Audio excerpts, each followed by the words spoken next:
On fashion images like this, there is never too much of cleaning up, but there is the process we have to do. So one thing I'm doing, I'm creating this empty layer above my smart object. I'm going to call this clean. And then I'm zooming into the face because of course the face is something we want to make sure will be alright. And there's only one tool I'm using, and it's healing brush tool. So I'm choosing healing brush tool.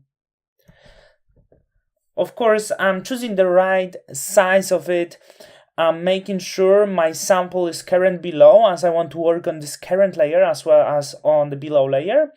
I'm pressing Option and Alt next to it to take a sample and cover the areas that I just don't want to see.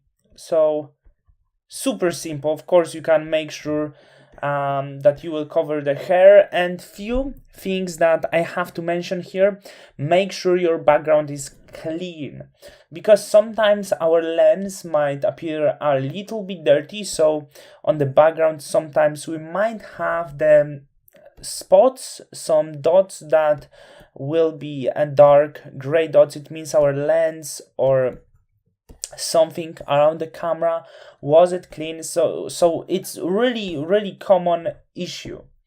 Also over here, I want to make sure this dress is looking a little bit better.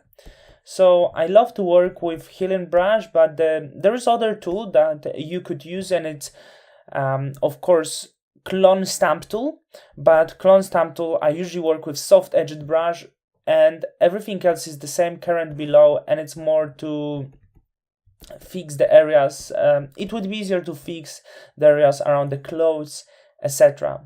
So once you make sure that you removed all of the tiny spots that's supposed to not be here, we are ready to move more into processing in camera raw.